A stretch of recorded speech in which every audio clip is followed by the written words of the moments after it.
Okay, let's dive right into this explainer. Welcome, everyone.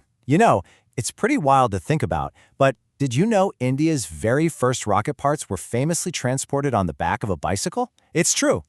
But today, we're looking at how that exact same program has absolutely exploded into this booming, multi-billion-dollar space ecosystem. We're going to unpack the data, the timelines, and honestly, the incredible scale of what's happening right now in the Indian space sector. So here's our roadmap for today. We're going to cover India's private space milestone, historic triumphs and deep seas, a booming space economy, the rise of space startups, military collaboration, and finally, India's next cosmic frontiers. Section 1. India's private space milestone. Skyroot Aerospace's historic orbital class launch. Now, this historic launch, featuring India's very first privately developed rocket built to carry small satellites into low Earth orbit, which is an altitude relatively close to the planet, it really isn't just an isolated success. To grasp the sheer scale of what's going on, listen to this quote from the Department of Space. India is pursuing ambitious goals across deep space exploration, space science, human spaceflight, and orbital infrastructure. These achievements reflect growing confidence, technological maturity, and a long-term vision. The big takeaway here for us, India is no longer just participating in the space race, they are actively laying down the infrastructure that's going to define it. And this brilliantly illustrates what we're talking about in Section 2, historic triumphs and deep seas, from Mars orbiters to deep ocean submarines. Just look at the sheer momentum on this timeline. Back in 2014, they became the very first Asian nation to achieve Mars orbit. Fast forward to 2023, and they conquered the moon's south pole. But they are really stepping on the gas now. Late 2026 is going to bring uncrewed test runs for the Gaganyaan mission. 2027, a super ambitious moon sample return mission. And by 2028, they've actually got their sights set on Venus. The pace they're moving at is absolutely relentless. Now, what's really interesting about this is the incredible contrast. It's this ultimate space-to-sea pivot. Looking up, you have the Aditya solar mission monitoring space weather right from the sun's outermost layers. But simultaneously, ISRO technology is looking down. Way down. The Matsya submarine is gearing up to dive 6 kilometers deep into the ocean to harvest rare critical minerals. They're literally trying to conquer the cosmos and the ocean floor at the exact same time. It's wild. Which brings us to Section 3, a booming space economy.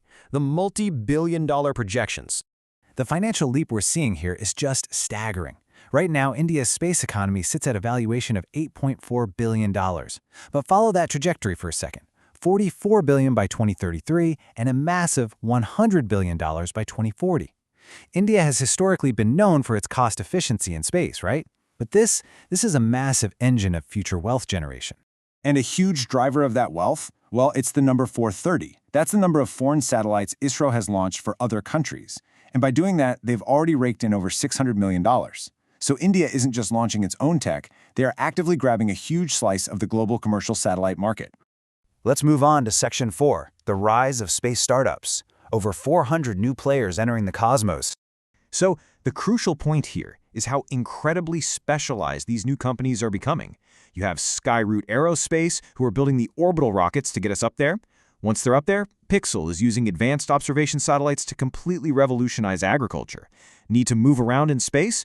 Well, Bellatrix Aerospace is engineering the propulsion systems for that. And Agnico Cosmos? They are literally 3D printing rocket engines. It's like a giant puzzle, and together they form this complete, self-sustaining ecosystem. Section 5. Space and military collaboration. The overlap between space exploration and national security. Now, civil space exploration and national defense are really two sides of the same coin here. The technologies seamlessly overlap. We're talking launch rockets, propulsion, satellite networks, advanced electronics, and guidance systems. There is active, daily coordination between ISRO and the Defense Research and Development Organization, and that includes close ties with the BrahMos missile program. And looking at the data, this shared technology base creates a massive economic feedback loop.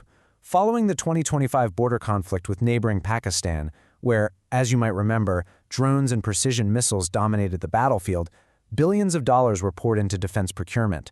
As a direct result of that, the very same companies supplying avionics and guidance systems to ISRO are currently experiencing a massive surge in lucrative military orders. Let's move to and see how this builds into Section 6, India's next cosmic frontiers, crewed missions, and beyond. The roadmap to getting Indian astronauts into orbit It's already in motion. Step 1. In 2025, Indian Air Force pilot Shubhanshu Shukla rode a SpaceX Dragon to the International Space Station. Step 2. Late 2026 will see critical uncrewed test runs for the Gaganyaan craft, which is actually backed by Russian support. And Step 3, well, that's the ultimate prize, putting 3 Indian astronauts into a 400-kilometer orbit for 3 days. But the vision stretches even further into the cosmos.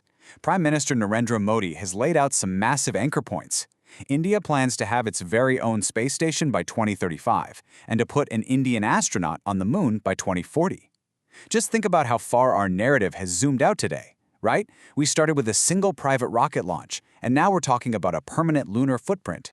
And that brings us to our final thought for today.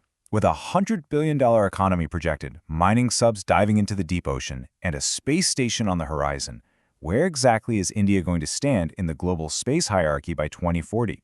Will it just be a participant, or will they be leading the pack? It's an absolutely incredible journey we've mapped out today, and honestly, it's a question the whole world is watching to answer. Thank you so much for joining me for this explainer. Keep learning, and I'll catch you next time.